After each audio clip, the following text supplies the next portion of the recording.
The following are two examples of how what we call Greek alphabet has been a more complex system of written communication in different parts of the world for languages which were not Greek and in societies which were not originally Hellenic. A script is not necessarily connected with only one language, and the alphabet was used in the past for a huge variety of languages, ranging from Phrygian to Judeo-Spanish. Greek script itself is not originally Greek, and the ancient Hellenes suspected that they owed it to the Phoenicians. Herodotus called the letters Poinikeia grammata, which actually means Phoenician letters, and he stated that they came to Greece with the people of King Cadmus. Greeks adapted the Phoenician letters, especially by shifting some letter values to vowels, which were more important to focus on in an Indo-European kind of language. Through different shapes and formats, the alphabet spread to the west, but also to the east. Here are two interesting adaptations from both sides. The first interesting case is in the west, in my own southern Gaul country, the south of France nowadays, and also the eastern coast of Spain. Long before the Roman invasion, the Ionians, Greek people from Massalia, Massalia is actually Marseille nowadays, like in the south of France, and from Nicaea, which is today Nice, also in the south of France, or Emporion, which is today called Empúries in Spain.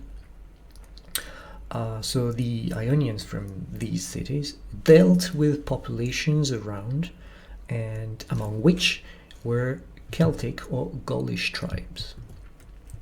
This is why Celtic languages were spelled in Greek alphabet before the Roman invasion.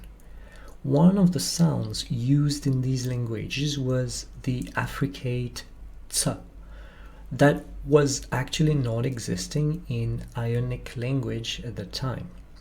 So instead of combining a to with a sigma, Gaulish speakers preferred the combination of a double theta for the sound ts. Here is the second case. In the Buddhist and Indo-Greek kingdom of Bactria in Central Asia, Bactrian language speakers added the letter sh to the 24 classical letters of the Greek alphabet that they started to use after Macedonian conquest and Hellenization of the region. Since Greek didn't have any letter to represent the sound sh, which actually existed in Bactrian language, sho has been created for this purpose. In Sanskrit, the expression Yavanalipi, which actually means Ionic script, has been used to refer to Greek alphabet, sometimes applied to local languages in Indo-Greek kingdoms. Such might have been the case for the Greco-Bactrian alphabet. Unfortunately, modern users of Greek alphabet didn't follow this show inspiration, and I always wondered how modern spelling would look like today. We might have modern words like chocolata or chocolata instead of chocolata in modern Greek, like the modern Greek dialects like Dimotiki, Pontic, or Greco, which is not the current case, assuming of course that foreign introduction of the phoneme would have existed too.